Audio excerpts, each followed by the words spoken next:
Hello,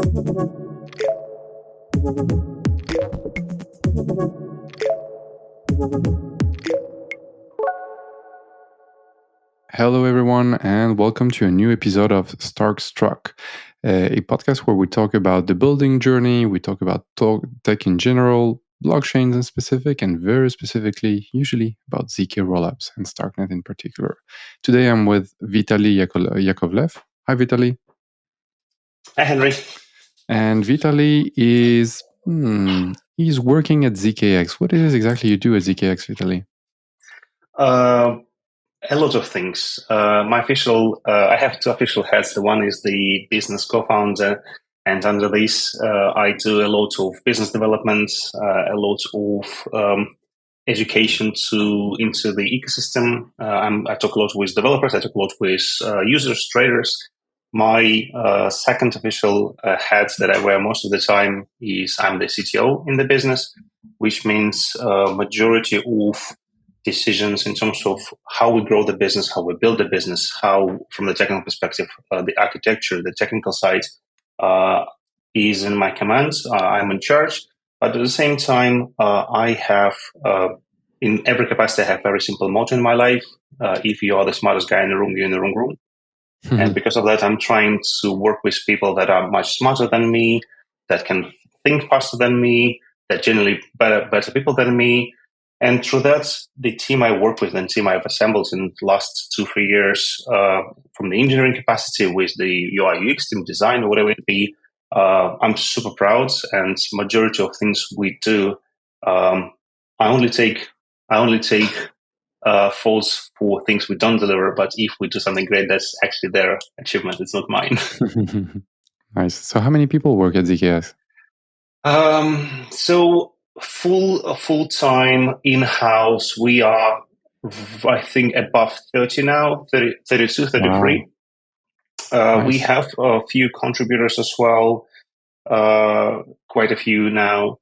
We are tech-first business, so majority of people we have in the business are engineers, but also we have a great marketing team, we have great BD team, and business development is the big time and big thing for every blockchain or crypto-based business, simply because there are so many amazing things that are happening in the ecosystem that you need to have someone full-time finding these partnerships, finding smart companies doing something very, very amazing or innovative.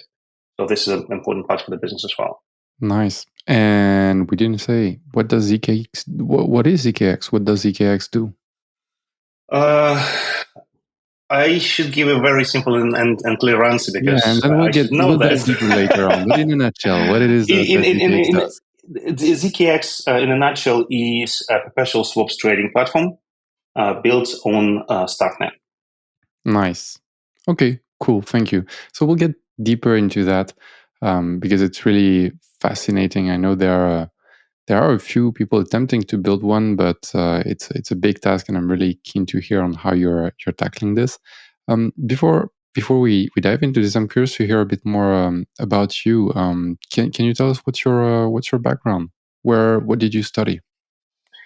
Sure. How much time we have? No, I'm kidding. I'll try to be very, very, very quick with that one. I think everything that happened in my life had a precursor for that and had a reason for it to happen. I've studied in St. Petersburg State University of Aerospace Instrumentation.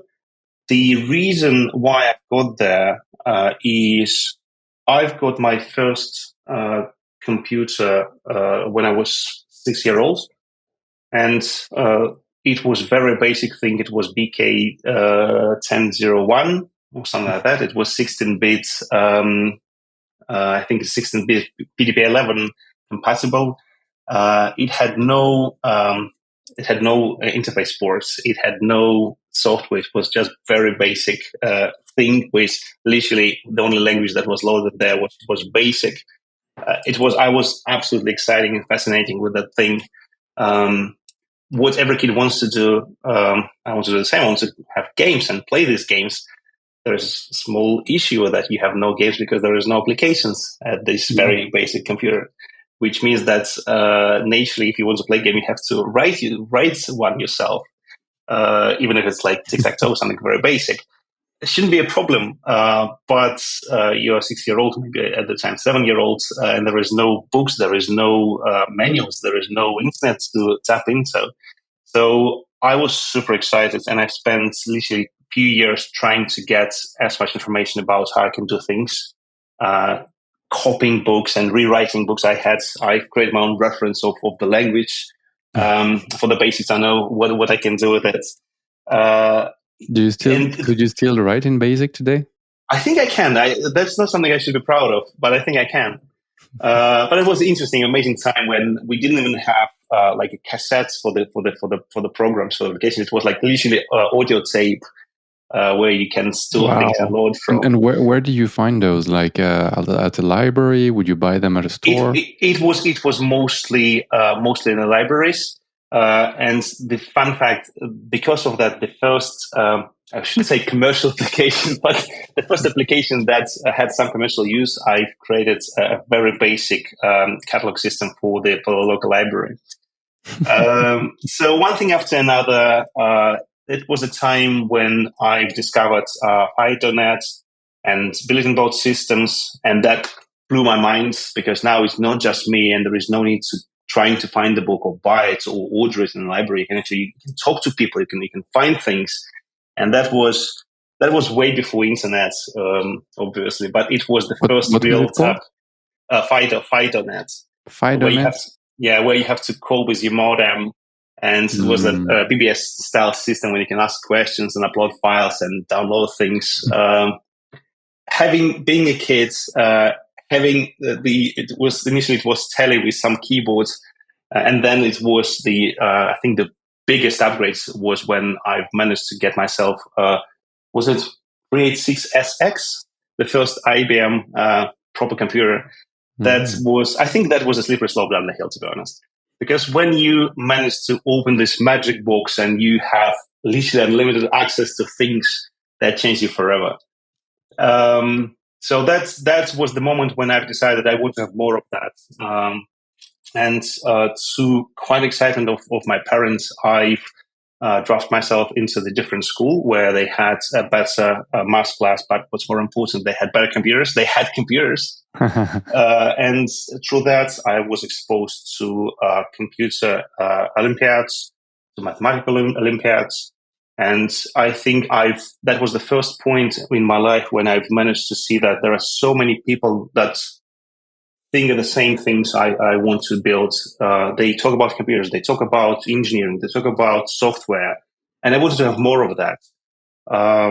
And because of that, the natural choice of the university for me was the St. Petersburg State University of Aerospace Instrumentation, because at the time it has the best access to computers, to science. And again, these were the reason I've managed to draft myself into university. Through the university, I've managed to get very well education. I'm a Master of Science in Computer Science, in Math. Obviously, it all comes hand in hand with aerospace and everything around aerospace. So I'm kind of very often joking that you can actually tell that I'm a rocket scientist by trade, and that would be true. But obviously, majority of my time in the unit was all about computers and computer science and networks and math. But at the same time, I think that was the first deep into I don't know how much you know about the real-time operating systems, but I was involved. Oh, wait, you mean the kind of operating system that you find in, say, like an inertial central inside a plane, stuff like that? System on chip, stuff like that. Embedded system on chip. Yes, I was involved. A bit about it. This is a completely brand new world for everyone when they first tap into it. The difference is I was involved with one of the biggest companies. I was working for a company called QNX. They are, I think, one of the biggest supplier of Unix-like embedded systems. And the difference between like normal engineering, normal programming I've seen before, and real-time operating systems is you cannot be wasteful.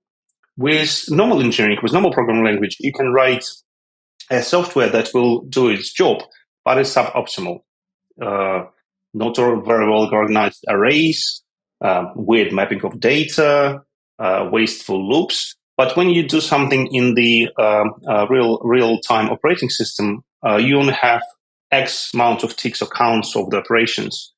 So if you really want it to happen on time, and that's the only possibility for the real-time operating system, you have to really think hard about how you would make it happen on time. Otherwise, it just simply won't work. And you also have to think about what happens if things go wrong, right? How do you deal with errors, and how do you deal with, if you're programming something for a plane and stuff like that, there's a component here where if your systems crash, it's not just the catalog of your library that is not going to be available. It is, you'll have a bad time. Planes are bad, and when you write a software to do some instrumental in planes, that's definitely bad. But there is also one of the biggest applications is the nuclear energy, and I was firsthand involved with software for nuclear stations, for telecom, for airspace, and I think all of that, understanding that you have to think very hard on how you structure everything and how your app application or particular code will work, and what will happen if it won't, and how you make sure that it will, put a certain structure in how you approach engineering in general. So I actually have a question, maybe going forward a bit early, but you're talking about critical systems design, and a while back, I think in 2019 or 2018, there were reflections in the Ethereum space of people saying, hey, we're designing smart contracts like JavaScript's code. Maybe we should start thinking about them about like critical systems. It's the backbone of the financial world. Maybe we should start looking at how people develop critical software for planes, nuclear power plants, and aircom systems. Is this something you've given some thoughts, using knowledge and experience and methodology from building critical system into building the smart contracts of ZKX, or not that much? I think in general, when you have this experience, there is no way back. Everything that you plan and architect and create, you see it from the perspective that there is no safety net.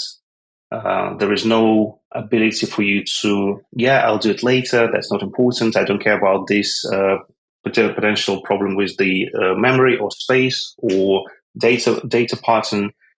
I don't think that I apply it just in ZKX. My engineering career covers probably more than 20 something years now.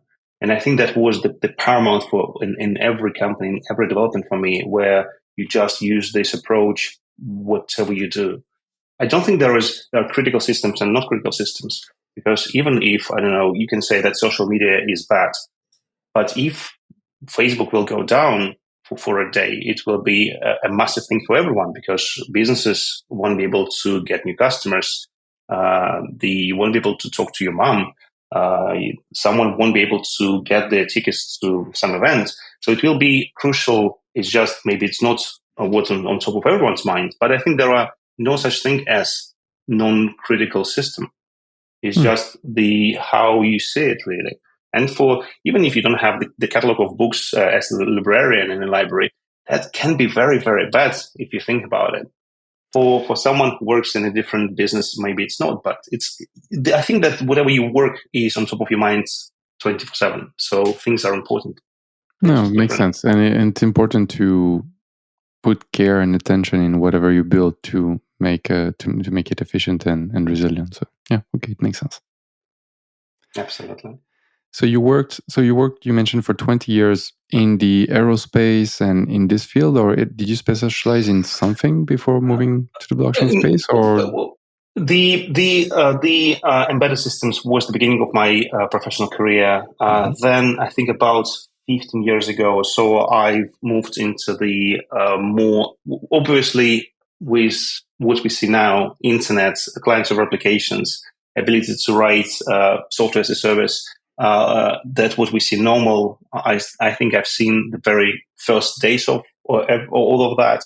So I would say probably 15 years ago. So I've moved into the big enterprise B2B and B2B2C applications, mostly in retail, e-commerce, real-time data processing, big data. What else? Advertising. I think there's always different angles that you combine together, and you can use your previous knowledge to apply in the new sector. And I was going to say, it must have been quite a ride, because the IT landscape over the past 15 years has changed a little bit. Let's say it that way. It's completely different. What we've seen 20 years ago is not what we see now. And I know that what we'll see in 20 years' time will be very different to what we see now. But that's the exciting part of it. I think there are many industries where they stay the same for generations. And we work, good for us. That's amazing. We work in the industry that changes every day. So while standing in the same industry, we experience so many different things, so many different approaches, so many different technologies. And I think that's the best thing after sliced bread. That's what makes it interesting. Imagine working for 20 years in the industry that it won't change, and you know it won't change. For me, it will be boring. There are people who are absolutely fine with that. But I think for me and you, it's different, because we're lucky enough to be involved in the industry that is constantly changing. So we can do things we like while staying on the really sharpest edge of the future. And when you're a lifelong learner, you never get bored. Fair enough. And there is always something to learn. There is always something that you don't know. And this is amazing. Amounts of things that are happening in the global space is just mesmerizing. Yeah. And I'm not talking about just simple things like frameworks, but there are new languages. There is new approaches to things. There is new ways to do things. It's just amazing. Yeah, I totally agree. And then it gets also discouraging sometimes, because you spend a lot of time learning a new tool, learning a new language, and you use it for a while, and then boom, not useful anymore. Move on. That's true. That's true. But that's exciting as well. You're always pushed. You're always outside of your comfort zone, which is pretty good. But it is quite interesting when you look back a little bit and you're like, oh, I spent so much time doing this, and now it's so easy. But that's the beauty of it. That's the beauty of it. Yeah. So how did you get into the blockchain space? What was your first interaction, or the first time you heard about crypto? Okay. Like probably everyone in what I'd say 2010, I think I had my computer, my desktop. There is a thing called Bitcoin, which means money. And on your computer, you can connect to a network. You can run the node. You can actually mint money from the comfort of your bedroom. How amazing is that? That was the first interaction with blockchain. Again, I don't think we even use word blockchain as much as we use it now, because previously, like 2010, it was like, what's that? That's Bitcoin. Blockchain. That's blockchain. That's Bitcoin. So it was almost the only thing there. So I think that was the first time when I touched it, and it was amazing for a number of reasons. So you heard about it, and then you ran it on your computer, and you immediately saw value in it. I've seen enormous energy bills. That's for sure. And when I've tried to calculate if actually mining makes any sense, I've realized it doesn't. The electricity in Britain is quite expensive. And at the time, as you remember, the Bitcoin didn't cost as much as it's today. The complexity of minting was different, of course. I think it's still pretty much the case. Like, mining is a very competitive industry, and in general, it boils down to two factors. What hardware do you have access to, and do you have access to it before other people, and how much you pay for electricity? And for most people with retail price of electricity, mining is basically like you're gonna spend the same amount of money on your energy bill as if you would buy Bitcoin off an exchange, but you have those big ass machines that make a lot of noise in your living room, so might as well just buy them. I think I came to the same realization, because I think literally 2 years after I've started mining and start using Bitcoin, I've realized that there are two different factors. There is the factor of excitement of running the nodes and mining, but also there is a factor of monetary value. And monetary value at the time was much easier to get through the exchanges. And this was the time when I've opened my first account with Coinbase, which I still have 10 plus years since it started. So for me, it was a diversion into the trading as well as tech side of it. And I think these were first steps where I realized that it's a very multifaceted thing.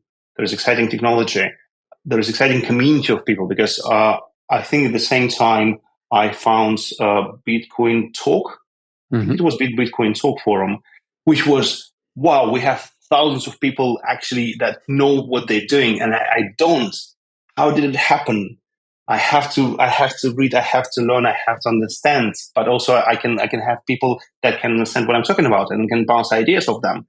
That was exciting, and I think that was one of the best time in my life when I realized there is a completely new segment in the industry, in the technology that I had no idea about, and now it's there, and I want to be part of it.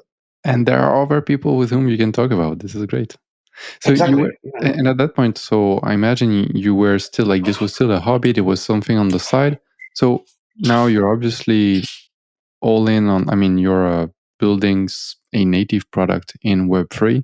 How did you make the switch from having a traditional, or let's say like traditional career, to diving into the unknown with Web3?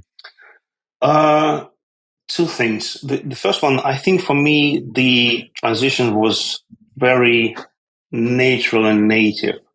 I think around 2016 or 2017, maybe, I was developing a massive logistical and transportation problem in the Middle East. We've managed to create and build amazing business there, and the foundation of technology was used by top 5 carriers and couriers in Middle East. So we had amazing team, we had amazing technology, and it was very kind of normal B2B2C and B2B developments using normal technology and normal approach to development. And then it was around ICO boom, I realized that how logistic works in the way of you move things from A to B to C to D to E to F, and you have to track this. You have to track this in a way that is immutable.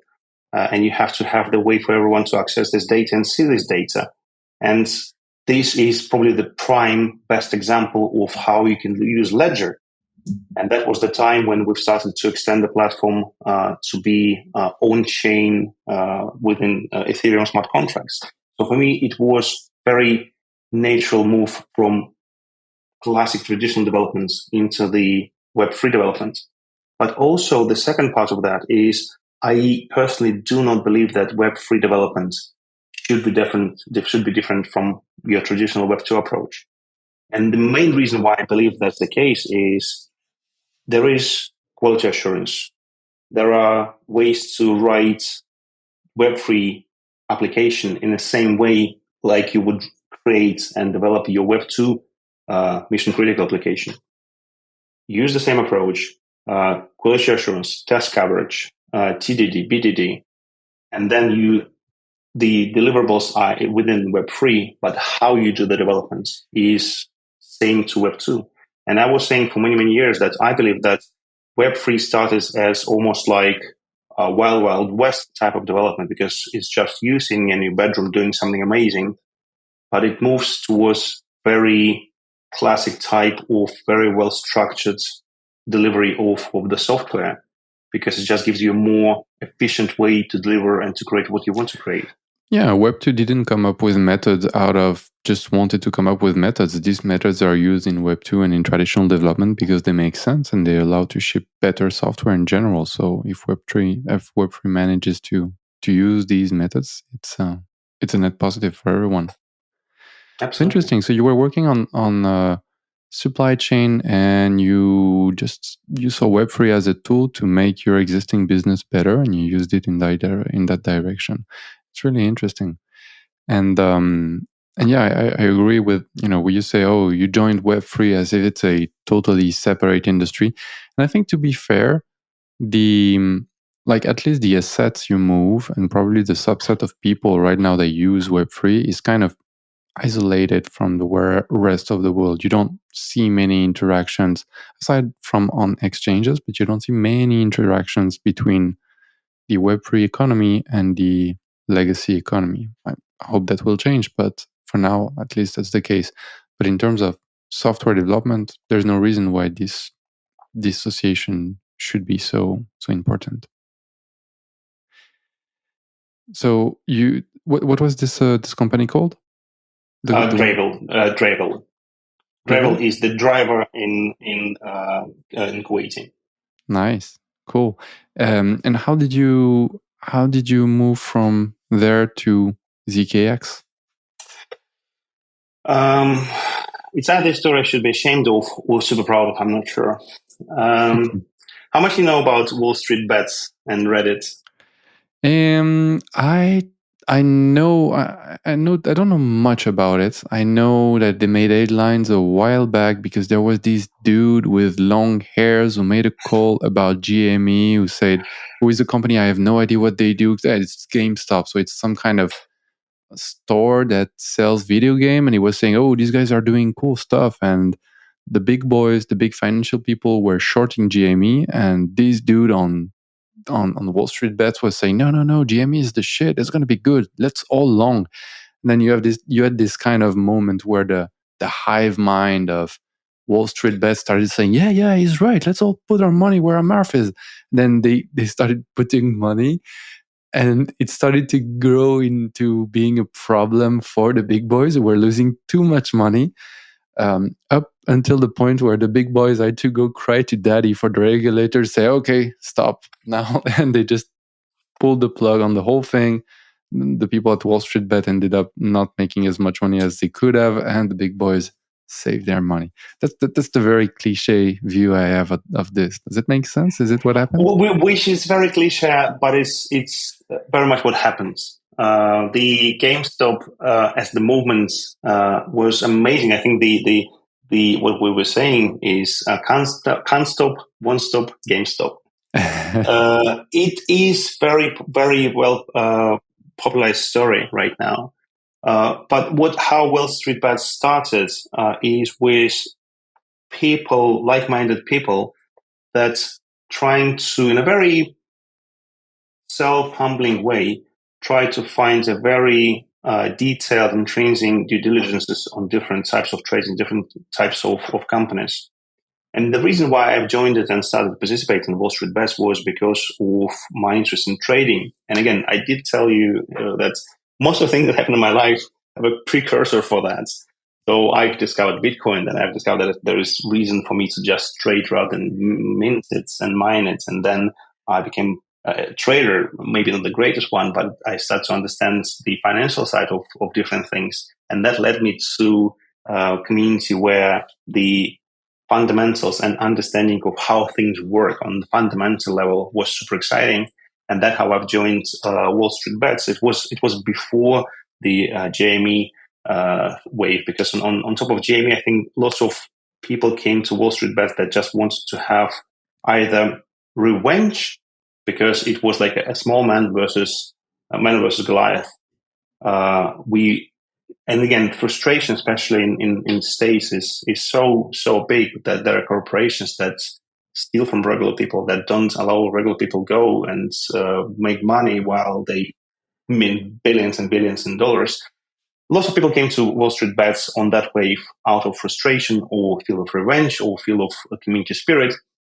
But the core community was about doing very interesting due diligence on different things, stock markets, particular stocks of the different companies, trying to understand what to expect from the next earning calls before it happens, which require a lot of time to do this research, but it also requires lots of understanding of how financial system works.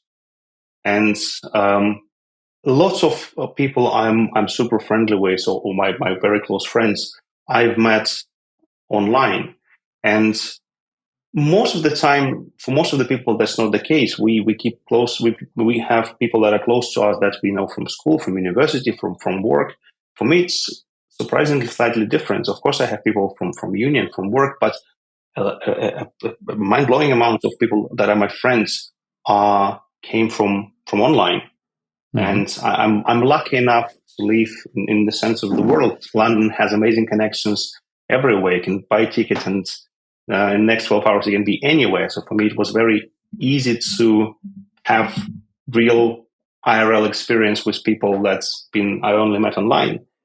And this was the case with Wall Street Bets, and two guys I don't know, they're just nicknames, but they're amazing. We share the same values. We have a ton of fun.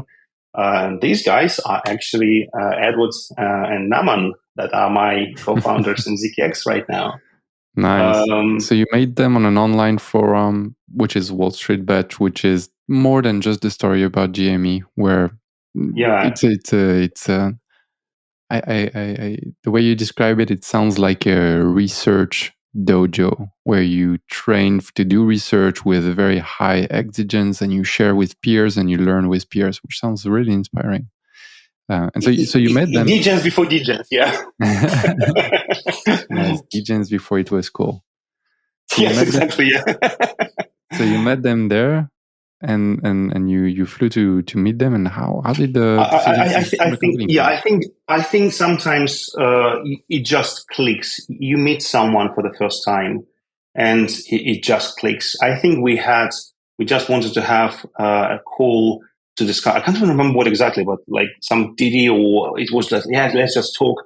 And then for me, it was instant click, where I've realized that I do want to spend more time with these people. And for me, it's most of the time when I do something, I actually do work. My hobby is my work, and that is the reason why I wake up every morning and I truly enjoy what I do. And the only way for me to spend more time with someone is actually to work with that person. I know it sounds extremely sad. I understand that, but that's true. So I've realized that I want to spend more time, and almost, I think, same time, or maybe next couple of weeks after that, they said, well, we're trying to take something off the ground. It has no name, or we don't know what we're going to do. These are rough idea of how we plan to do that. I think instantly I said, okay, let's meet somewhere. We're all from different countries, and we all travel a lot. So I think we've decided to meet in Istanbul, I think, because I think it was closest one for everyone. You're in London, and where are Edward and Naman? Edward at the time was in Lisbon, and Naman at the time was in Delhi, as far as I remember. Yeah, so it was kind of the easiest way for us. Yeah. So we decided to meet there. We had rough idea what we want to do. We knew for a fact that it has to be blockchain based business. We had few ideas on what we wanted to do. Initially it wasn't. I won't embarrass myself, but I won't tell you what was the original idea. It was funny and amazing and interesting. We didn't have name at the time, and I think very, very, very shortly after that, we came to the conclusion that we actually do want to build this thing together. We enjoy massively chatting on any topics we want to chat. And I think then after that few months in, we've had an exercise of, okay, we do want to work together. We want to build it. What exactly it's going to be? And we've spent some time trying to understand how this thing will work and what it's going to be. And yeah, the rest of this story now. Well, I'm actually curious. Which platform how did you start this? Did you start with the product? Did you start with the platform you wanted to build on? Did you take a look at existing capacity and figured what can we do with that, or did you start with we want to solve that problem? How do we find a proper platform to do that? Sure. Two things that massively were drivers for what we do now. The first one is actually for me started probably 10 years before that meeting. One of the things that excited me most when I discovered blockchain and Bitcoin was it is something that no one can have control over. You can't pull a switch on a server. You can't close the company. You can't find a hub that you need to shut down the network.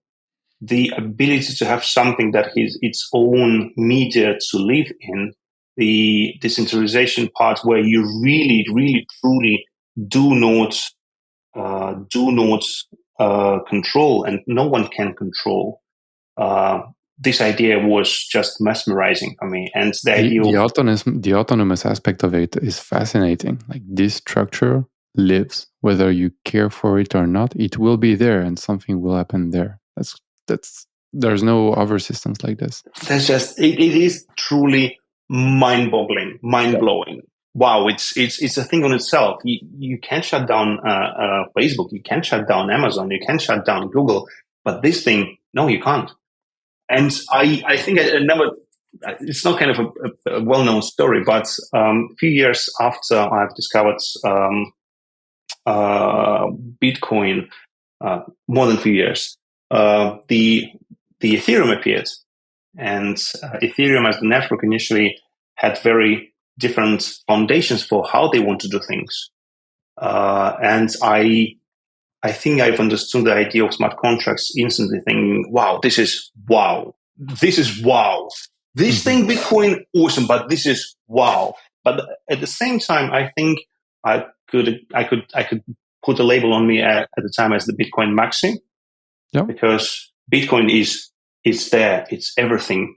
The Ethereum is cool, but Bitcoin, wow, guys, this is amazing. Ethereum is cool, but Bitcoin, wow. And obviously, what I've tried to do, maybe not obviously, I don't know, but I've tried to build something to bring ability to have some sort of smart contracts on Ethereum to Bitcoin. Oh, interesting. In fact, my nickname is still from that time. My nickname is Bitpactum. Bit is short for Bitcoin, while Pactum is contract in Latin. So I've tried to create a system where you can have smart contracts on top of Bitcoin. And I've pitched this idea to a lot of people on Bitcoin Talk forum, and later on the blockchain and Reddit. I was absolutely laughed out of the room. I think I spent like 6 months just drafting the idea and writing the foundations for that and fundamentals for how it will be going. I was absolutely laughed out of the room. That must have been frustrating. And the reason was that, as now I understand, I think sometimes you have ideas that people just, I wouldn't say not ready for, but you have to spend more time explaining why it might be a good idea. The main thing that for everyone was, you shouldn't make blockchain big. You shouldn't overload with the data. Yeah. It has to be lean. It has to be small. So you, Vitaly, with your idea of making smart contracts, that's laughable. That's not how it should work. But guys, what if we'll have it like somewhere on the site, and then we'll have ability to run it, and then somehow we'll link these two systems? That's not Bitcoin. That's not blockchain. Bollocks, rubbish. No, go away. I have no idea what you're talking about. Can you try to explain briefly how it worked technically? How would you have brought smart contracts to Bitcoin? So the idea was that it was way before Taproot. It was before RGB. The idea was that I would run a servers where you can, in a sandbox, run your any type of program that will return a fixed type of value or fixed type of variable with the type. It will constantly listen to new blocks on blockchain, on Bitcoin blockchain. If there is a message in predefined format, it will trigger something on this network.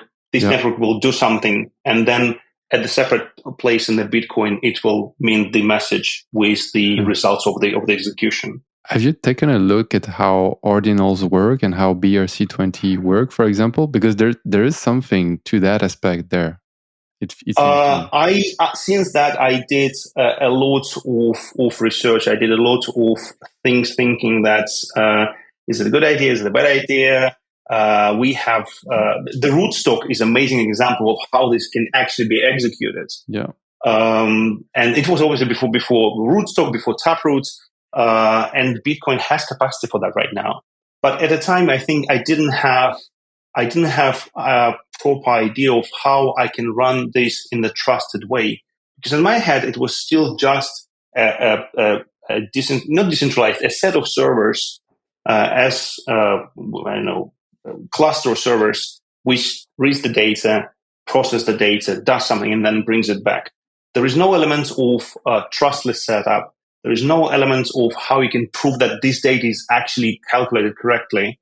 So as the concept, I think it was great. As the technical implementation, absolutely not, because I would trust someone running this. But that one of the things that roughly 10 years after, less than 10 years, but yeah, give or take, now back to ZKX, we had two questions. The first one is the original idea was more towards single-site liquidity. So we always want to do like real-world assets. And for us, it was super important to, the idea was that we want people to trade real-world assets, not just digital assets, in the way where they can trade whatever they want, any type of asset, any type of, it doesn't have to be a stock, it doesn't have to be a Forex or fiat, anything. You want to trade on amount of rainfall in London, go for it. You want to trade on any signal that is changing in the real world, sure, go for it.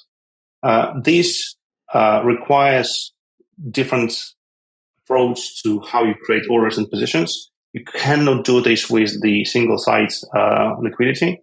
So the only way to actually take this off the ground was that we have to run Orderbook, limit Orderbook. And the element of I always wanted to have something truly decentralized where it can run without me.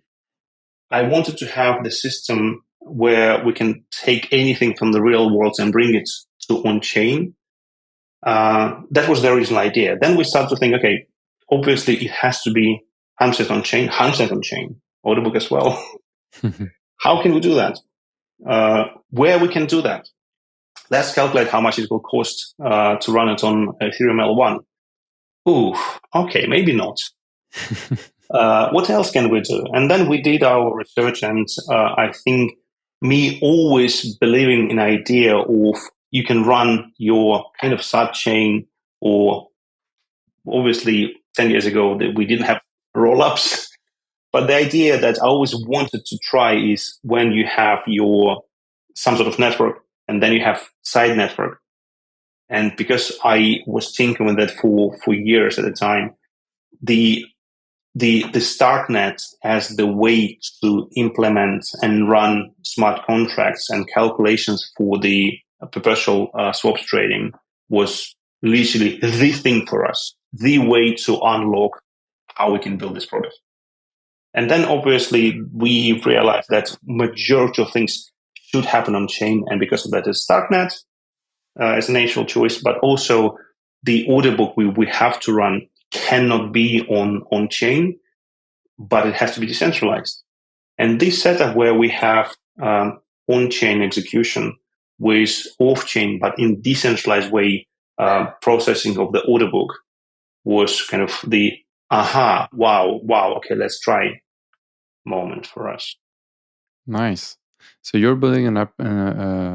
So the infrastructure you're building, the logic of exchanging the assets and calculating the price, most of it is on chain in a smart contract. But the order book, the infrastructure will be off chain and decentralized, so that you will have various people running the order book. Is that accurate? Correct, yeah. So the Orderbook is we run Orderbook on top of our ZKX decentralized node network. Mm-hmm. And the idea is that everyone can run it, because again, the only way to have trust is when it's not someone who controls it. It's open source and it's open for everyone, so you can see how it's done from the software perspective, but also you can participate and run the network. So it's almost we used to call this as the layer 3, but obviously we've stopped because Starknet itself started to talk about how you can do Starknet on top of the Starknet, on top of the Starknet, and fractal extension and fractal scaling. So L3 right now is kind of slightly different term in the industry. But for us, initially, it was like, okay, so we have L1 where we take the level of security and liquidity. L2 is Starknet where we do a lot of computation for positions and funds and everything. And then we have L3 where we do heavy lifting, where we do heavy computation that shouldn't be there, plus because Orderbook is massive and you really shouldn't load the L2 with the data that is not required to be there. I see what you mean. So you used to describe L3 as the off-chain architecture of your application. Correct. Whereas now we tend to refer to L3 as things that are on-chain, but not really on-chain, but that are proven somehow. Yeah. So the concept is still the same. We obviously, it was a long road. We do what we do for almost 3 years now, two something, I can't remember now. So the concept is still the same. The architecture is ever evolving. We had first big test of if we are right with our testnet launch that we had back in April and May. We've got a lot of very interesting metrics proving that what we're trying to do is correct. Also, we've figured out a few bottlenecks that needs to be resolved. So who are the people using ZKX today? Are they traders? Are they retail users? So we have, I think, combined 65,000 traders, wow. Which is, I'd say, a respectable number. Majority of these, I would say 80-20. 80% are retail users, and 20% are heavy lifters. What we do in terms of the trading itself, we always wanted to have perpetual swaps. Perpetual swap is the form of future stock trading. But in the normal futures, you always have the date when you get into the contracts, and you always have maturity. And because you always have maturity, you can be forced out of the deal at the known price. With the perpetual swap, if you're not happy with the price you see, you can say, well, actually, I don't want to close this deal. I want to weather out the storm. I want to keep going, which means that the perpetual swap cannot inherit the same properties as your futures options. And things we've realized that lots of people, lots of traders want to have traditional financial tools. They want to create strategies. But every strategy that you have traditionally applied on the futures options, Butterfly, Iron Condor, they work with the maturity date of the contract, while you don't have it in the perpetual swap. So what we had to do, we have amazing quants in our team. We had to invent calculation for how these traditional strategies can be applied with the perpetual swaps. And I think our strong suit is ability to offer very familiar trading experience and trading tools and trading strategies while staying in the ecosystem of perpetual swaps within on-chain trading.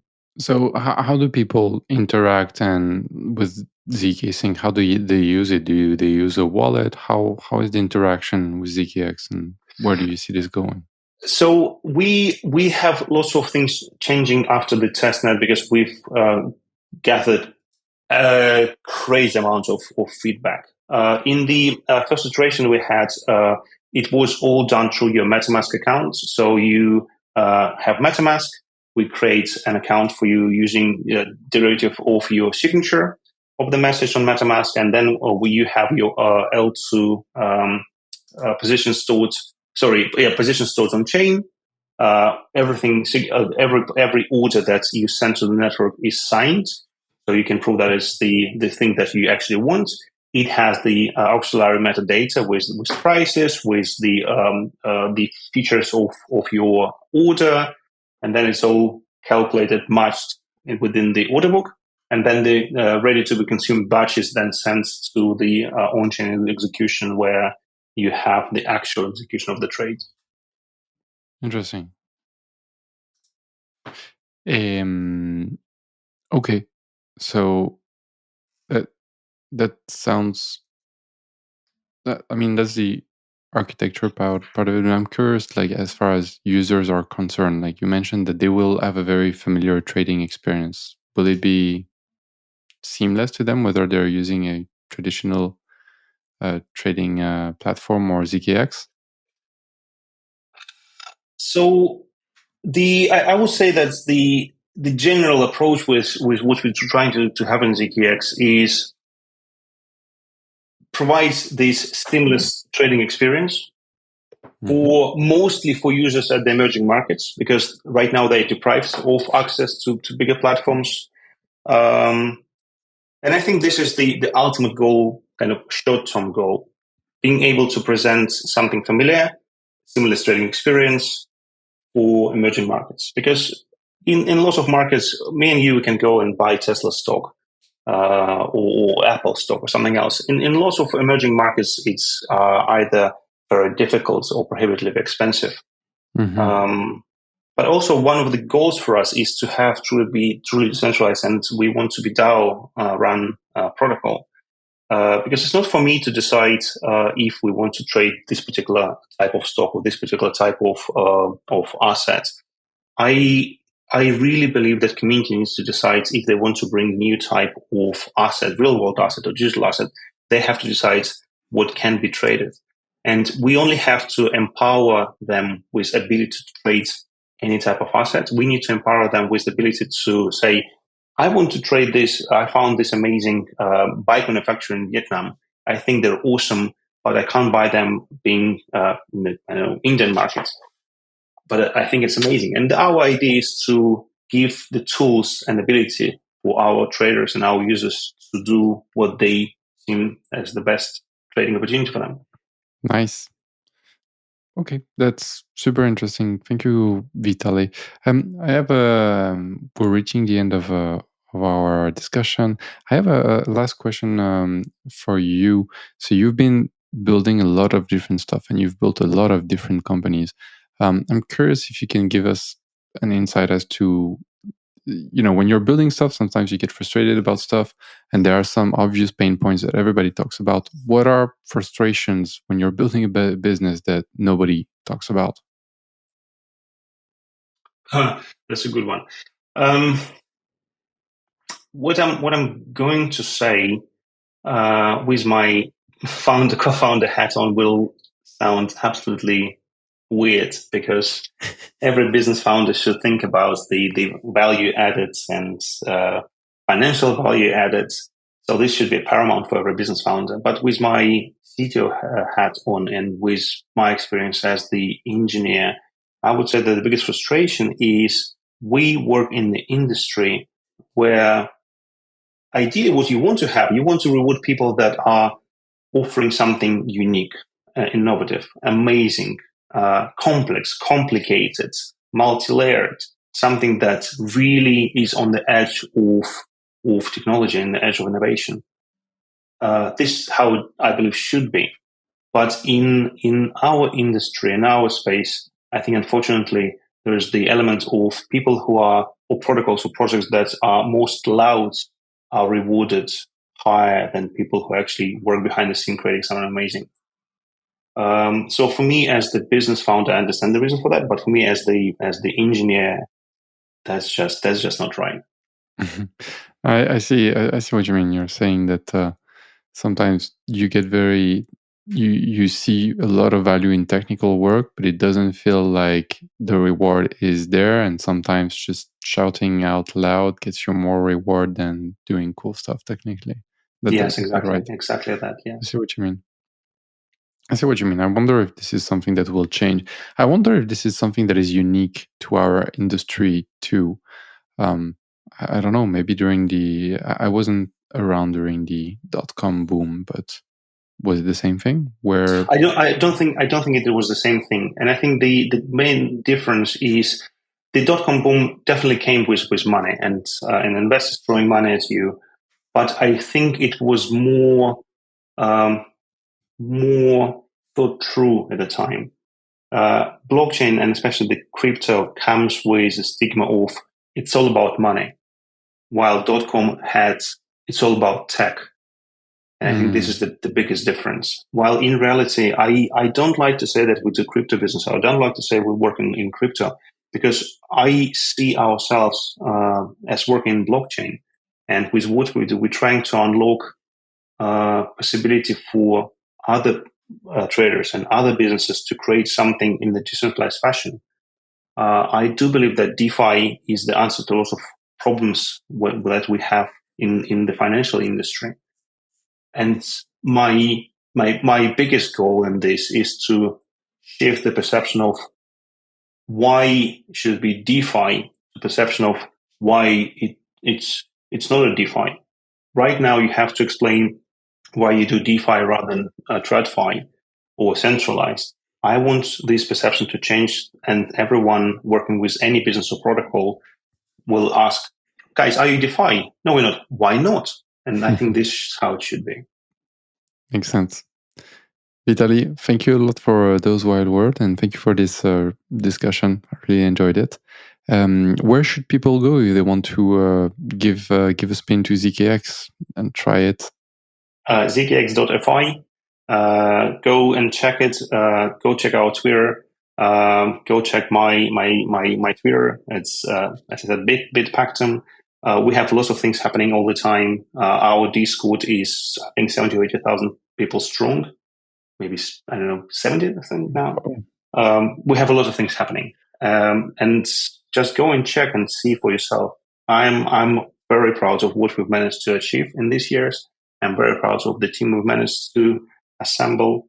And I think the good things are coming our way, and every builder in the ecosystem that work on the fundamentals. Wonderful. Thank you, Vitaly. And we'll see you soon. Cheers. Thank you. Thank you for having me.